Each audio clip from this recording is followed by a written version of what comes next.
Ako si Miguel, 28 taong gulang, graphic artist. Ang buhay ko ay umiikot sa deadlines, revisions at sa malamig na kape sa tabi ng aking laptop. 3 taon na ang nakalipas mula nang mamatay si nanay. Isang car accident, isang bigla ang pagkawala na nag-iwan ng isang butas sa aking dibdib at isang bigat sa aking konsensya. Sa araw na iyon, sa 2nd anibersaryo ng kanyang pagkamatay, dapat sana'y magkikita kami. Pero tumawag ako. Sinabi kong hindi ako makakapunta. May trabaho ako. Importante ba yan kaysa sa akin, anak? Tanong niya. Babawi po ako, nay, promise. Sagot ko. Iyon na ang huli naming pag-uusap. Hindi na ako nakabawi. Kaya sa umagang iyon, gumising ako na may hangover at isang pamilyar na bigat sa dibdib. Kinuha ko ang aking cellphone mula sa bedside table para tignan ng oras at dun ko ito nakita. Isang bagay na imposible. 47 missed calls at 23 bagong voicemails. Ang lahat ng tawag at mensahe ay galing sa iisang numero, ang lumang numero ni nanay, ang numerong matagal nang hindi aktibo. Nanginginig ang aking mga kamay. Baka may bagong gumagamit ng numero? Baka isang masamang biro? Pinindot ko ang play sa unang voicemail. Ang narinig ko ay hindi boses. Ingay lang. Isang malakas na static na parang isang radyong wala sa tono. Pero sa likod ng ingay, may isang bagay pa. Isang mahinang tunog. Parang isang garalgal na bulong na pilit na gustong lumabas pero nilulunod ng ingay. Pinakinggan ko ang pangalawa. Ganon din. Static. At ang halos hindi marinig na bulong. Pinatay ko ang telepono. Tinakpan ko ng una ng aking mukha. Biro lang ito, isang napakasamang biro. Pero kahit anong pilit kong kumbinsihin ang sarili ko, hindi maalis sa isip ko ang tanong, paano kung hindi? Sa mga sumunod na araw, hindi tumigil ang mga tawag. Sinubukan kong i-block ang numero, pero pumapasok pa rin ang mga voicemail. 4, 5, minsan 10 bagong mensahe sa isang araw. Lahat ay pare-pareho, purong static na may kasamang isang hindi maintindihang bulong. Dahil sa takot at pagkabaliw, hindi ko na pinapakinggan. Binubura ko na lang agad. Pero ang presensya ng mga mensaheng iyon sa aking inbox ay parang isang constant na paalala. Isang paalala na may isang bagay na mali. Ang aking trabaho ay naapektuhan. Hindi ako makapag-concentrate. Palagi akong napapatingin sa aking telepono, nag-aabang sa pag-vibrate nito. Isang gabi, habang nag-o-overtime ako sa opisina, nag-iisa, tumunog na naman ang telepono ko. Isang bagong voicemail. Sa pagkakataong ito, sa halip na burahin, pinakinggan ko. Static, malakas na static, pero sa pagkakataong ito, may kaibahan. Ang bulong sa likod ng ingay, may tono ito, isang pamilyar na tono, paulit-ulit, isang himig. Pinakinggan kong mabuti, itinodo ko on volume, at sa gitna ng ingay, unti-unti kong nakilala ang himig. Ito ay isang uyayi. Ang uyayi na palaging kinakanta sa akin ni nanay noong bata pa ako para makatulog. Dandansoy. Pero ang bersyon na ito ay mali. Mabagal, basag, at puno ng isang kalungkutang hindi ko maipaliwanag, parang isang kantang galing sa ilalim ng lupa. Nabitawan ko ang telepono. Ang kantang dating nagpapakalma sa akin ay nagdurot ngayon ng isang matinding kilabot. Hindi na ito isang random na ingay. Hindi na ito isang network glitch. May isang bagay o isang tao sa kabilang linya. At alam nito ang mga kantang kinakanta lang sa akin ng nanay ko. Nagsimula akong marinig ang uyai kahit wala ang telepono ko. Sa gitna ng katahimikan ng aking apartment, sa kaluskos ng mga dahon sa labas ng aking bintana, sa ugong ng aircon. Palaging nandoon, isang mahinang himig ng dandansoy na parang dala ng hangin. Nagsimula ako mag-isip, saan nanggagaling ng tunog? O baka nasa isip ko lang ang lahat?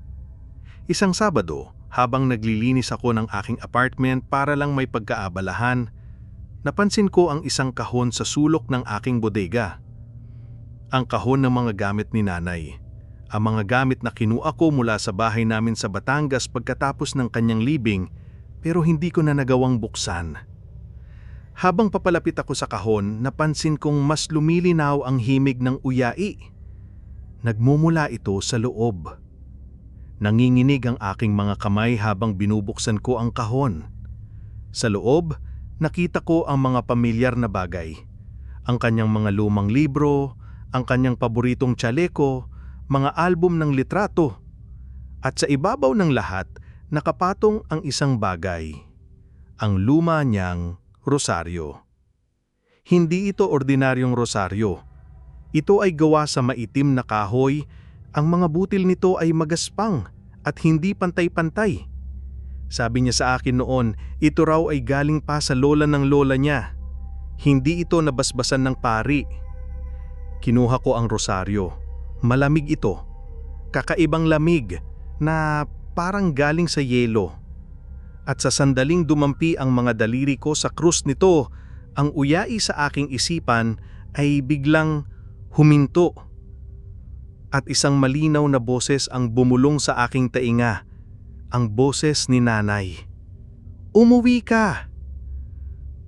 Pagkatapos, katahimikan. Isang katahimikang mas nakakatakot pa kaysa sa ingay. Hindi ko alam kung ano ang nag-udyok sa akin. Takot ba? O isang desperadong pag-asa na baka totoo? Kinabukasan, nag-drive ako papuntang Batangas. Papunta sa bahay kung saan ako lumaki. Ang bahay na iniwan naming nakasara sa loob ng 3 taon. Pagbukas ko ng pinto, isang amoy ng alikabok at kalungkutan ang sumalubong sa akin. Ang lahat ng gamit ay nakatakip sa puting kumot na parang mga multo na naghihintay. Sa sandaling pumasok ako, nag-vibrate ang telepono ko. 20 bagong voicemail. Umupo ako sa hagdanan, sa gitna ng katahimikan ng bahay at pinakinggan ng mga ito, isa-isa. Ang static ay mas mahina na yon. Ang mga bulong ay mas malinaw na. Pero hindi na ito uyayi. Ito ay mga piraso ng mga pag-uusap namin ni nanay. Miguel, bumili ka ng tinapay pag uwi mo. Static. Ang paborito mong ulam. Anak, mag-ingat ka sa biyahe ha. Tumawag ka pagdating mo. Static. Kumusta ang trabaho mo? Huwag mong masyadong pagurin ang sarili mo. Mga pira-pirasong alaala na pinagtagpi-tagpi ng ingay. Pero may mali. May mga linya siyang sinasabi na hindi ko naaalalang sinabi niya. May mga pag-uusap na parang bago, parang ngayon lang nangyayari. Namimiss na kita anak. Sana nandito ka. Bakit hindi ka dumating? Naghihintay ako sa iyo sa kanto. Yon ang huling linya na iyon ang nidpadurog sa puso ko. Yun ang eksaktong lugar kung saan kami dapat magkikita sa araw na siya'y ni aksidente. Paano? Paano nito nalaman? Hindi na ito isang simpleng recording. Ang bagay na ito ay nagbabasa ng aking mga alaala, ng aking mga pinakamalalim na pagsisisi, at ginagamit nito ito laban sa akin gamit ang boses ng aking ina. Kinabukasan, habang nagwawalis ako ng mga tuyong dahon sa bakuran, nakita ko ni Aling Nita, ang aming kapitbahay na matagal na naming kapitbahay. Miguel, iho, ikaw na ba yan? Tawag niya. Nabalitaan kong umuwi ka raw. Si Aling Nita ay ang official chismosa no aming kalye. Alam niya ang lahat ng nangyayari sa lahat ng tao. Matapos ang ilang minutong kumustahan, hindi ko napigilan ang sarili ko. Aling Nita, bago po mamatay si nanay, napansin niyo po bang may kakaiba sa kanya? Biglang nagbago ang mukha ni Aling Nita. Mula sa pagiging masayahin, naging malungkot ito. Naku anak, sabi niya, Ang nanay mo, hindi na siya ang dating masayahing si Elena sa mga huling buwan niya. Ayon sa kanya, si nanay daw ay naging palaging balisa at matatakutin. Palagi raw itong may hawak na rosaryo, ang itim na rosaryong gawa sa kahoy. Palagi raw itong nakatingin sa kanyang likuran na para bang may sumusunod sa kanya. Minsan, kwento ni Aling Nita, narinig ko siyang may kausap sa telepono. Pero nang silipin ko, wala naman siyang hawak na telepono. May ibinubulong lang siya sa sarili niya. Ang sabi niya, "Huwag ngayon, wala pa ako sa oras." Pero ang huling sinabi ni Aling Nita ang nagpatindig ng aking mga balahibo. Isang beses nagkape kami, tinanong ko siya kung ano ang problema niya. Ang sabi niya sa akin, "Nita, may isang tinig na palaging sumusunod sa akin. Isang salot na tinig. Ginagaya niya ang boses ng mahal ko sa buhay na pumanaw na." Ang sabi niya, sinusundo na raw ako. Salot na tinig. Ang salot ng isang tinig. Ang sabi pa ng nanay mo, dagdag ni Aling Nita, ang rosaryong iyon daw ang tanging proteksyon niya. Pero hindi raw ito ordinaryong rosaryo. Ito raw ay isang sumpa. Isang sumpa na ipinapasa sa mga panganay na babae sa kanilang pamilya. Isang sidliran para sa mga ligaw na kaluluwa. Ang mga salita ni Aling Nita ay parang isang laso na dahan-dahang kumakalat sa aking isipan. Ang salot na tinig, isang sumpa. Mas lalong lumakas ang mga mensahe. Ang boses ay perpekto ng boses ni nanay. Pero ang sinasabi nito ay hindi na mga alaala. Ito ay mga direktang mensahe na tumutusok sa aking kaluluwa. Galit ka ba sa akin, anak? Dahil iniwan kita? Kung dumating ka lang sana noon, baka buhay pa ako ngayon. Huwag kang mag-alala, Miguel. Magkakasama rin tayo ulit. Malapit na. Ang boses ay hindi na lang sa telepono. Naririnig ko na ito sa buong bahay. Mula sa mga dingding, mula sa ilalim ng sahig, mula sa lumang aparador sa kwarto ni nanay. Parang ang buong bahay ay naging isang malaking speaker para sa tinig na yon. Nagsimula akong kausapin ito pabalik. "Hindi ikaw ang nanay ko," sigaw ko sa kawalan. Ang sagot ay isang mahinang tawa. Ang tawa ni nanay. "Sino pa ba, anak? Ako lang naman ang nag-iisa mong ina." Sinubukan kong sirain ang telepono. Ibinato ko ito sa pader. Pero hindi ito nasira. Walang kahit isang gasgas. Sinunog ko ang rosaryo. Naglayab ito sa isang kakaibang berde apoy at ang usok nito ay amoy bulaklak ng kalachuchi. Pero pagkatapos masunog, ang abo ay muling nabuo at naging rosaryo ulit. Naitrap ako. Naitrap ako sa bahay na ito kasama ang isang bagay na kayang gayain ang mukha at boses ng aking ina at kayang basahin ang bawat piraso ng aking pagsisisi. Sinusubukan nitong sirain ang aking isipan, piraso bawat piraso, hanggang sa wala nang matira kundi ang aking pagsusuko.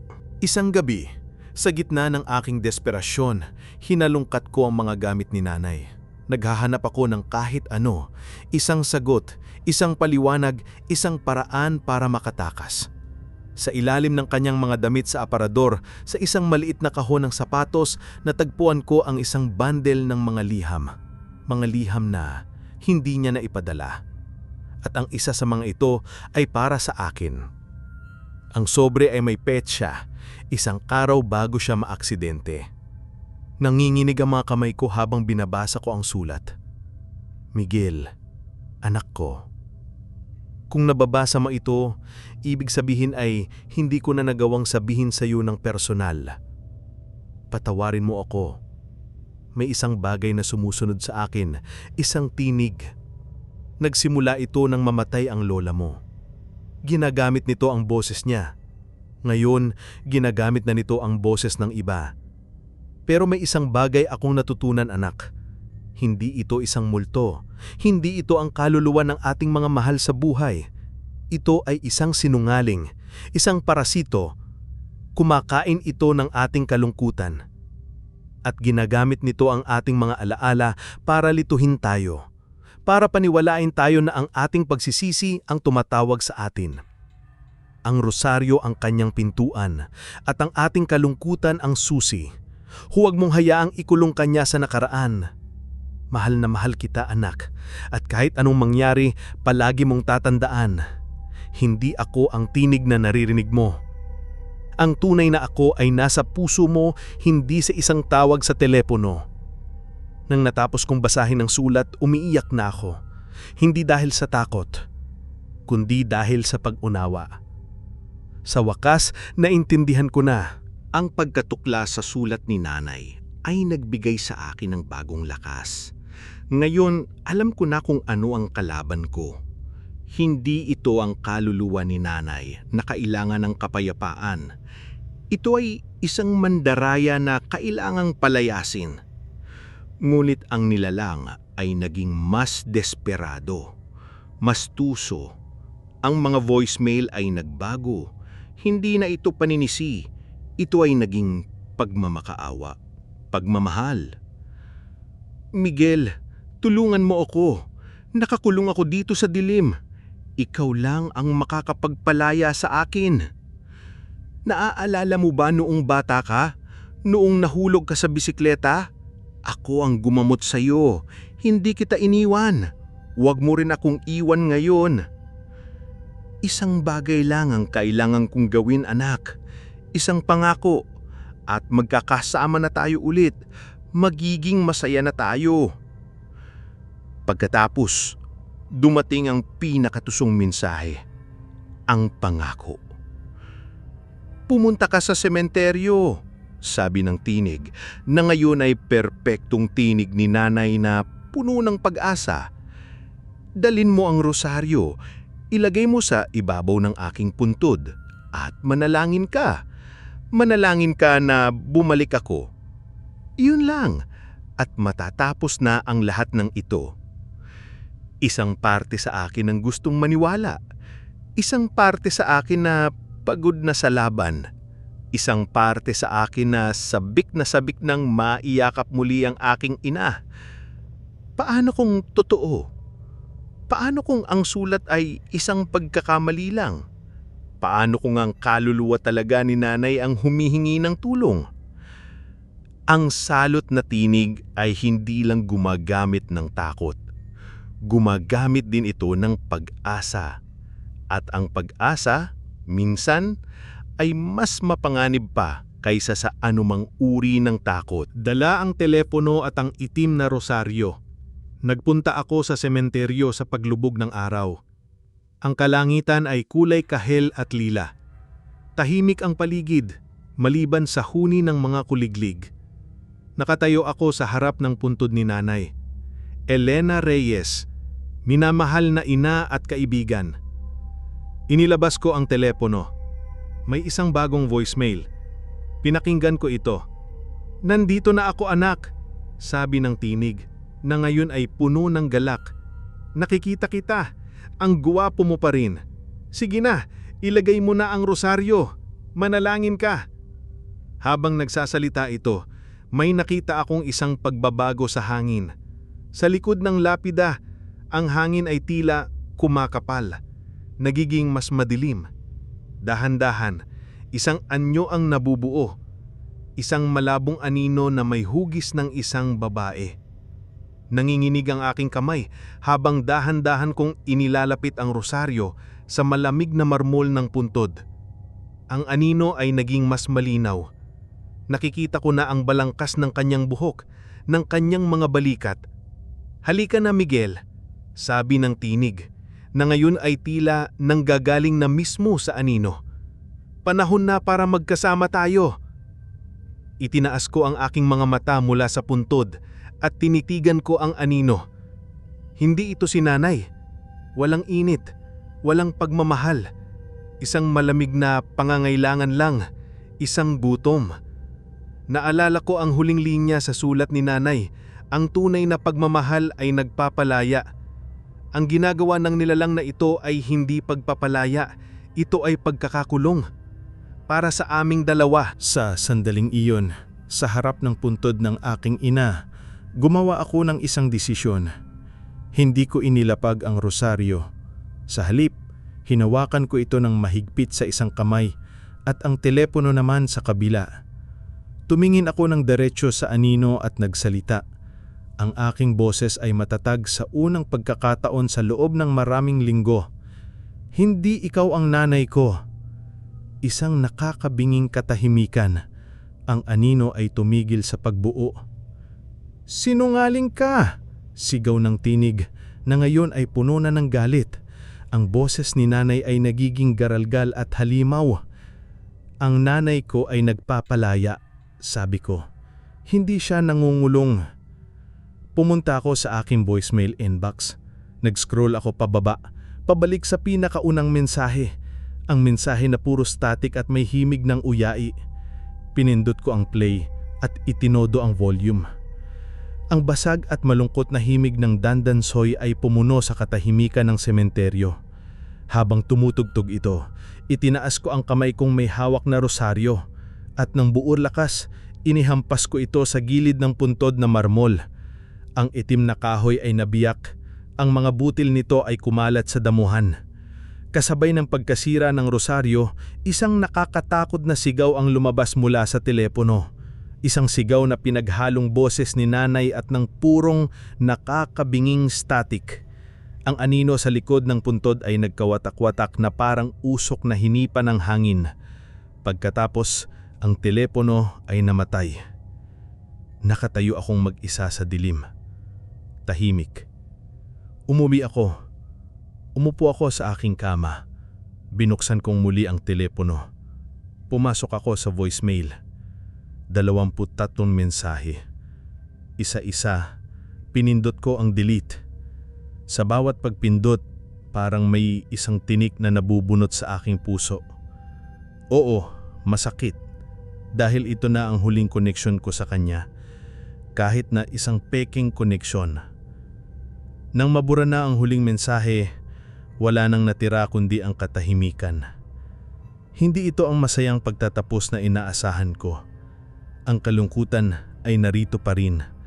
Ang pagsisisi, pero ang takot, wala na. Nakalaya na ako. At sa aking pagpapalaya sa kanya, sa wakas, napalaya ko na rin ang aking sarili.